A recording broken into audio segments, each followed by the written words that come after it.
Muchas bendiciones. ¿Cómo están, estimados hermanos? Gracias por compartir este tiempo aquí en el discipulado en línea. Tal vez muchos de ustedes ya han pasado por las aguas del bautismo, ¿no? El bautismo en agua no es parte de un acto salvador, pero sí es un paso de obediencia y un testimonio público de la experiencia interna que hemos tenido de la salvación, ¿no es cierto? La conversión que nosotros hemos hecho nos convierte en una nueva criatura y Dios nos ha conferido a nosotros el don de la vida eterna, de acuerdo a lo que dice Juan 3:16, porque de tal manera amó Dios al mundo que ha dado a su Hijo único para que todo aquel que en él cree no se pierda, sino que tenga vida eterna. ¿Sí? ¿Qué pasa si un creyente se muere sin haberse bautizado?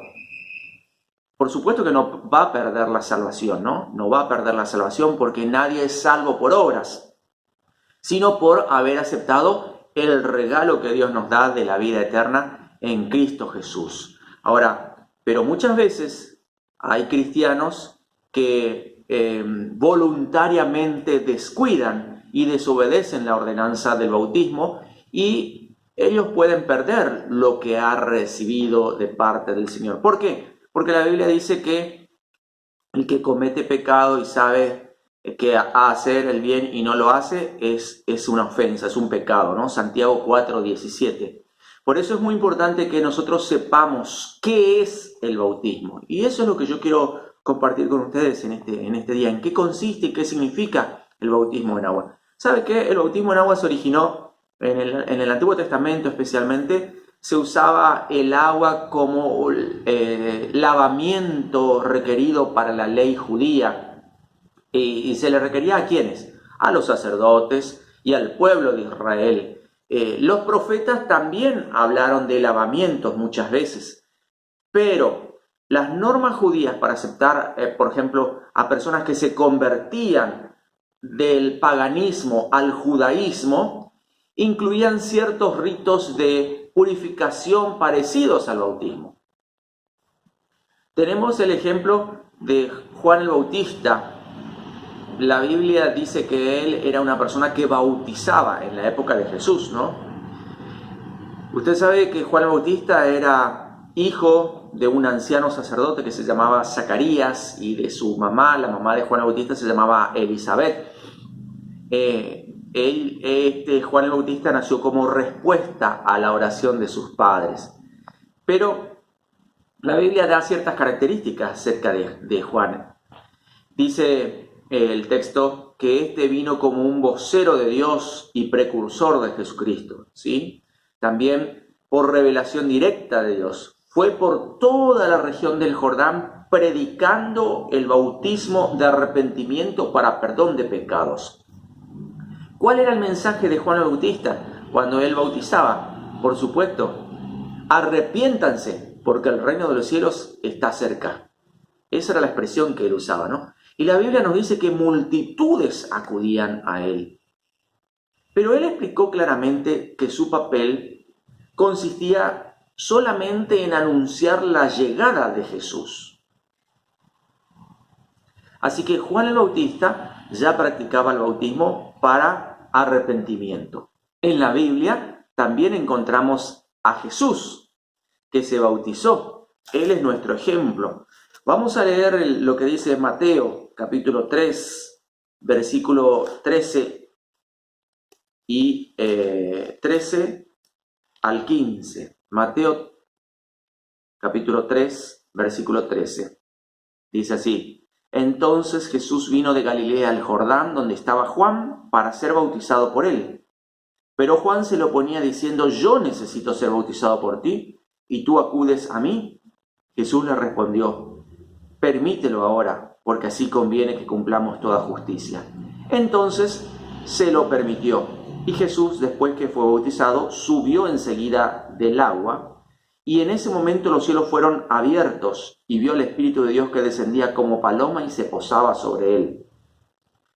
Y se oyó una voz de los cielos que decía: Este es mi Hijo amado, en quien tengo complacencia. ¿A quién acudió Jesús para ser bautizado? A Juan, ¿sí? A Juan el Bautista. Pero no porque tuviera que arrepentirse de sus pecados, sino por un ejemplo de obediencia. Ahí dice bien claro, ¿no? En el texto que acabamos de leer, es necesario que cumplamos este rito, este mandamiento, esta obediencia, ¿sí? Así que se convirtió en el acto de inauguración del ministerio público terrenal de Jesús, el bautismo, ¿no? En ese momento, Juan concluyó su ministerio al presentar a Jesús, que era el Cordero de Dios. También vemos en Juan capítulo 4, versículos del 1 al 2, allí hay un mandato muy claro y muy autoritativo de parte de Jesús, ¿no? A pesar de los antecedentes ya descritos, nosotros tenemos que tener presente que la doctrina del bautismo no se originó en los modelos hebreos, ni siquiera se basó en el bautismo de Juan, porque el bautismo de Juan solo enfatizaba el arrepentimiento para perdón de pecados, no se invocaba a la Trinidad Divina como lo practicamos nosotros, ¿no? Y Jesús todavía no había iniciado su ministerio. Entonces, Jesús estableció el bautismo dentro de su ministerio y la Biblia dice que hacía y bautizaba más discípulos que Juan. ¿Dónde dice eso?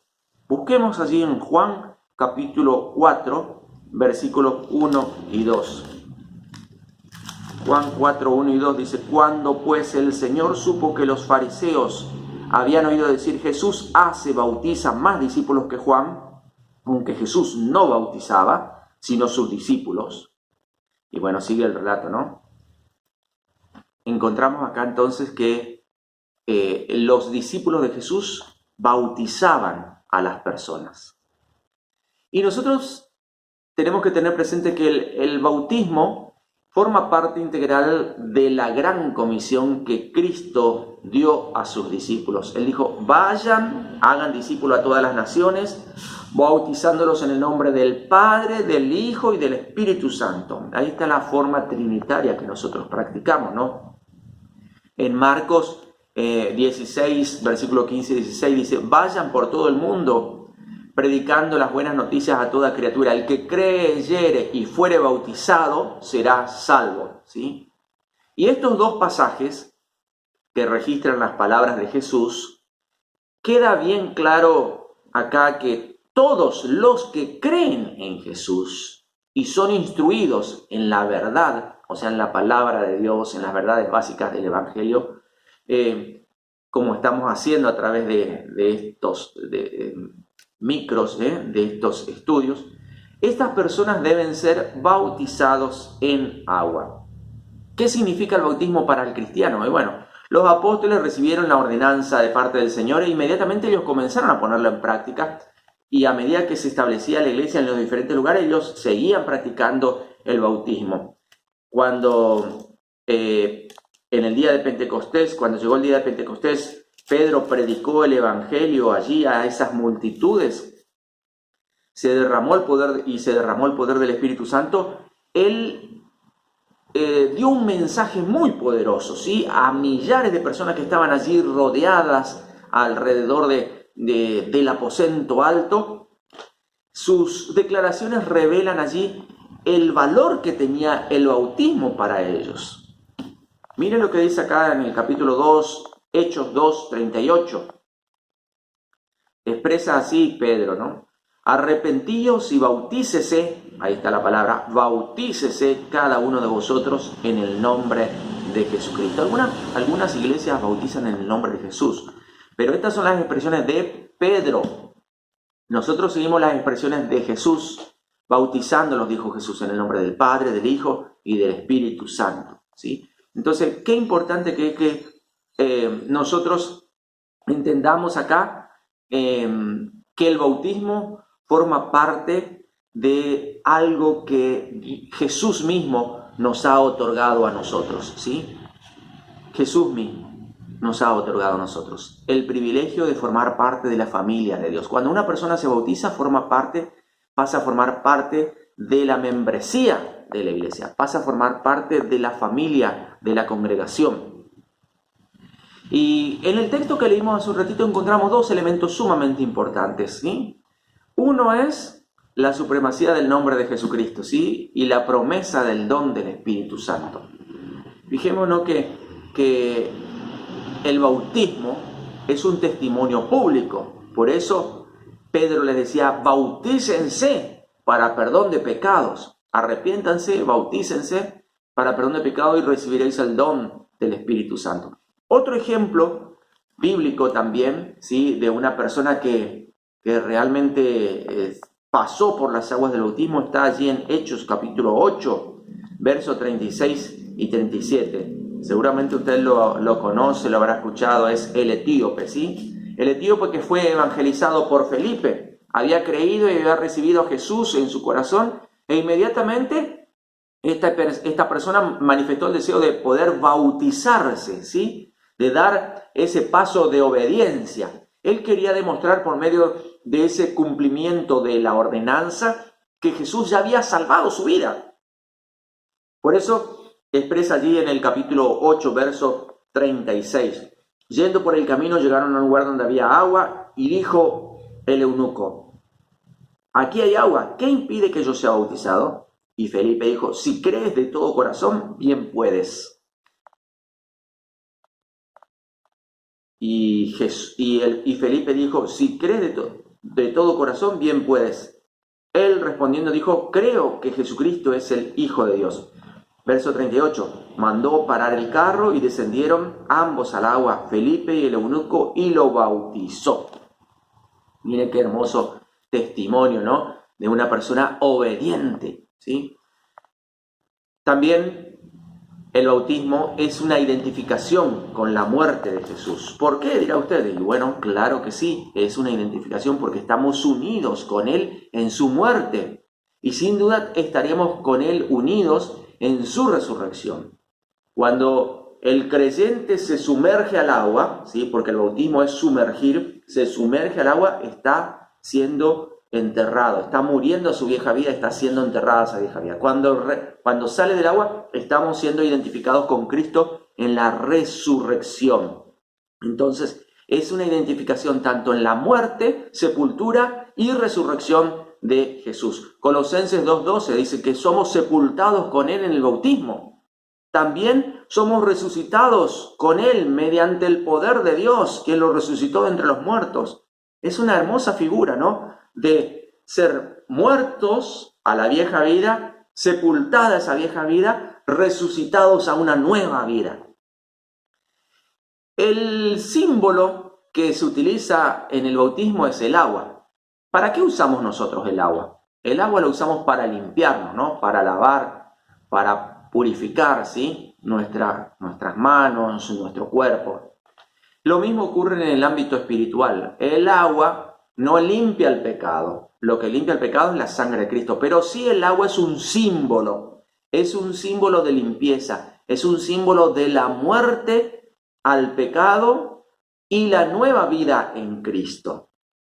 La Biblia dice que las cosas viejas pasaron y quedan sepultadas allí. Ya la vida del creyente es totalmente distinta. No por el bautismo, sino por la obra que él mismo representa, ¿sí? Porque el bautismo es un símbolo perfecto de la resurrección de Jesús. El creyente se está identificando justamente con eso, ¿no? Que está resucitando con Cristo a una nueva vida. Como yo les dije, el bautismo no es un acto de limpieza de nuestros pecados, pero sí simboliza, ¿sí? Un lavamiento espiritual que el Espíritu Santo ha hecho en nuestras vidas. Leemos allí en Hechos capítulo 3, versículo 19. Mire lo que expresa allí el apóstol cuando bautizaban a las personas, ¿sí? Hechos 3:19 dice así: así que arrepentíos y convertíos para que sean borrados vuestros pecados, para que vengan de la presencia del Señor tiempos de consuelo, y Él envía a Jesucristo que antes fue anunciado. Hermoso tema, ¿no? El bautismo, pero nuestro tiempo se ha agotado. Yo sé que tal vez muchos de ustedes han pasado por las aguas del bautismo, pero tal vez haya alguna persona que todavía no ha tenido esa experiencia y quiere identificarse con Cristo en forma simbólica. El bautismo es ese paso, ¿sí? Que reflexionemos nosotros acerca de esa gran obra y de ese gran acontecimiento que un día nosotros obedecimos, el bautismo en agua. Oramos, Señor, gracias porque un día te hemos conocido y hemos obedecido al mandato del bautismo, pero también hay personas que recién están iniciando, Señor, y quieren identificarse contigo. Dale la fuerza, el ánimo, el aliento para que ellos obedezcan a tu palabra, a tu mandato de pasar por las aguas del bautismo, Dios. En el nombre de Cristo Jesús. Amén. Hasta la próxima, queridos hermanos. Dios los bendiga.